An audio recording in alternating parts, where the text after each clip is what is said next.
Good morning, Grew and Truth fans. It's James Ernest of the Grew and Truth Radio Network here with Calvin Brock. He is, of course, legendary boxer and now CEO of Jack and Landlords. Well, thanks for having me on the show. It's Jack and Landlords. Jack and Landlords. Okay. Right. That makes more sense. But yeah, we're excited. We're excited about hearing about that. So, of course, you're known as the boxing banker. What inspired your love of boxing?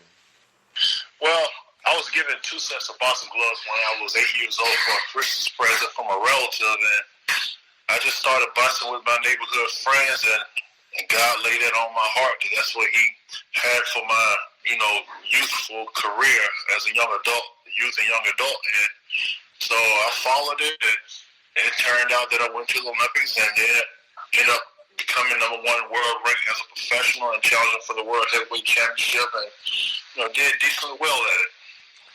When did you start your boxing training? I started in 1987, right here in Charlotte at an old gym, which is now, it changed names, but it was more in the Midtown area of Charlotte, not too far from uptown, and it was an old gym with an 80-year-old man, and I got started there, and things just progressed from there.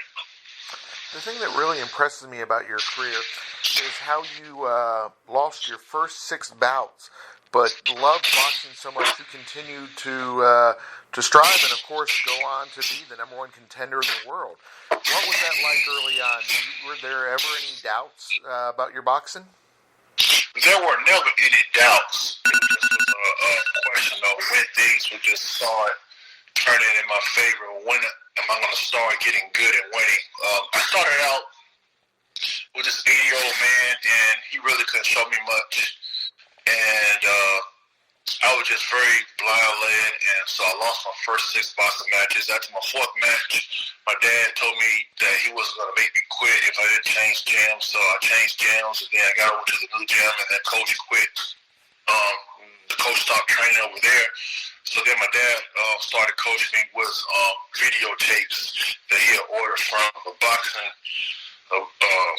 equipment magazine, and we just went from there on nothing but talent and hard work and God's blessing, and that was it. What was your favorite moment in your boxing career? I think my favorite moment was when I made the Olympic team, because there it was. I've been working for all these years. It had been like 12, 13 years at the time, and my opponent was very tough, and the match was close, and I only won the match by 1 point, and we didn't know which way it was going to go, so when they called out my name, it was just one of the greatest moments in my life. How close were you in 92 and 96 to being on the team? In 92, I wasn't that close because I didn't make the Olympic trials, but in 96, I was one of the 8 to make it to the Olympic trials, and I made it to the semifinals and lost to the person the boxer that did make the Olympic team. So that was a very, very good Olympic team there. And so I decided I would just go to college and finish my education. I had about 2 years left, and I would just wait till 2000, so I didn't have anything to lose. So in 2000, that's when I made it. How did your time at UNC Charlotte help your boxing career? It helped my boxing career being educated, helped me manage my money, keep my own accounting, write my own checks, understand contracts. It also helped me as far as communicating well with business people, because in boxing is just a lot of successful business people that run boxing, a lot of highly educated, Ivy League educated people that are the promoters and the HBO executives, and the television executives. At that time it was HBO and Showtime, and still Showtime, but the television executives, it helped me to communicate and garner their respect to want to market me more as a boxer, being educated. Is that at UNC Charlotte? Is that when you met Bernard? Yes. No. I met Bernard Felder after I had started Jack and Landlords through a friend of mine, and we both had UNC Charlotte in common, and he was already a multi-family developer, so it just was a good match. Did they borrow from your life story for the movie Creed? It kind of feels that way because I believe he was in type of banking or marketing, or he was doing some type of desk job. And of course, on the weekends, he was, pursuing his career and his love of boxing. I'm not quite sure. I know I saw Creed 1. I didn't see Creed 2.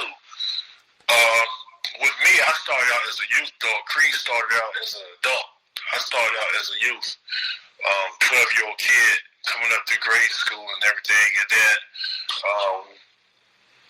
I came out the corporate world as an adult after I graduated from college and made the Olympic team. So then when I got back from the Olympics, I turned professional. So it's a little bit sort of, I can't say that they stole my story. So tell us about fighting for the world title. What was the build-up for the event like? Oh, man, that's the ultimate goal for everyone that turns professional is to make it to the championship. So it's a lot of pressure to get there because when rising up to get you the world title shot, you really can't lose at all. It's best to get there undefeated like I did and then hopefully win it and stay undefeated because the loss will set a person back for about 2 years to get into a world title shot.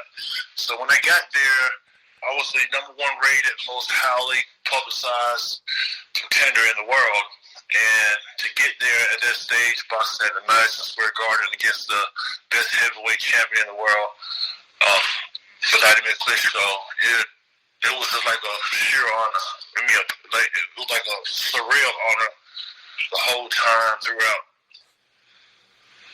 So what is Jack and Landlords?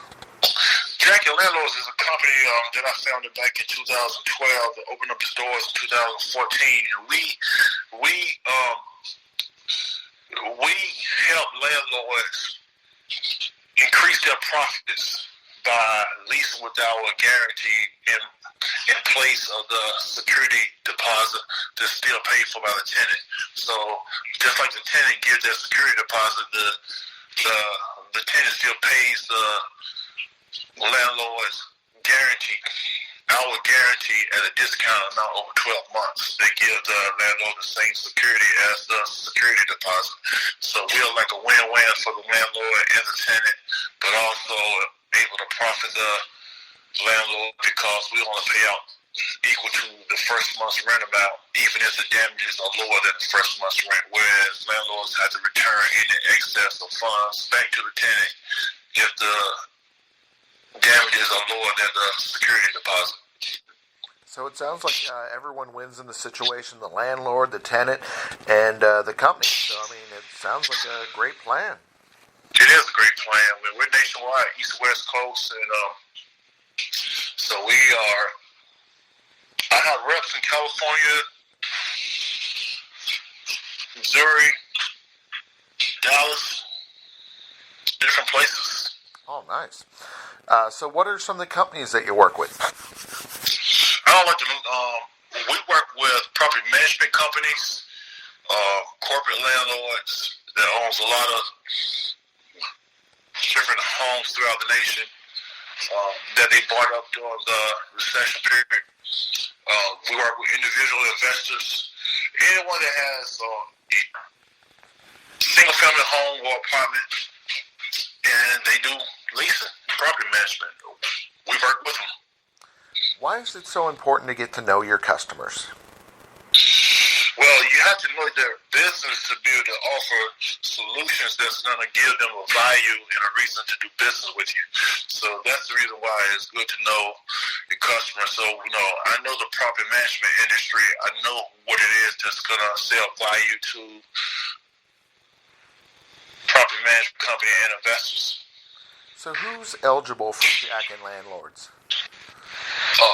All leasing landlords, whether it be property management, individual, investors, corporate, all of them are eligible. We don't qualify their tenants for them. They qualify the tenants according to their own business standards, and they take out our guarantees online. They register online, have an online fulfillment guarantee company. So do you have any leasing requirements? No, we don't have any leasing requirements. We let the landlords keep their own leasing requirements as their normal business practice. How much does it cost? The cost of our guarantees are 65% of whatever the first month's rent is. So that monthly rent for the first year, for 1 month's rent is whatever that 65% is. So it's discounted to the tenant really at 35% over 12 months. So it's kind of like financing the discounted security deposit over 12 months, but it's not refundable. So at the end of the lease, the tenant walks away free and clear of any damages. The landlord just filed a claim on the guarantee, and we pay out a full month's rent to them. And then, tenants tend to renew because the guarantee contract is paid for over the first 12 months. So if the tenant renews the second year, even if the company decides to increase the rent by 4%, the tenant still see a lower monthly rental next year, even if rent stays the same or goes up, because they're not paying the landlord's guarantee premium on top of their rent for the first year. Who pays the premium? We contract with the landlord, so the landlord transfers the premium to the tenant each month. Over 12 months, right? So after they collect their rent for the month, then they log into the landlord portal and pay us for all the guarantees that are contracted with us. So how does Jack and Landlords get paid? We get paid from the landlord each month when the landlord collects all their rents for the month. That includes the guarantee premiums paid for by the tenants. Then the contracted landlord with us logs into their landlord portal and pays all of their guarantees for the month. What if a tenant defaults on rent before 6 months? If they default on rent before 6 months, which is very, very uncommon, then we don't pay anything. And the reason why is because that's a way to ward off high risk, high poverty tenants that will at least just 1 or 2 months. That's really outside of our business risk. We tend to deal with landlords that risk with medium to low risk, medium good credit. In other words, good credit tenants. So good credit tenants don't typically break their lease in the first 6 months. They're going to go throughout the year. But if it goes over 6 months, like make it to the 7th month, then we still pay out a whole month's rent to the landlord. It's just our loss. Oh, okay. So it sounds like, a great business model. It sounds like it's really helping people. Is this something that's a franchise opportunity for people to invest in, or how does it work? Oh, no, it's a privately-owned company. It's not a franchise. We have independent contractor sales reps throughout the nation. And we pay them a commission percentage for each guarantee amount. Sounds great. Anything else you would want our listeners to know about the company? Well, Jack and Landlords is pretty much the future of leasing. As it stands today, we are considered as part of the security deposit alternative industry, and the industry as a whole make up about 10% of the leasing market.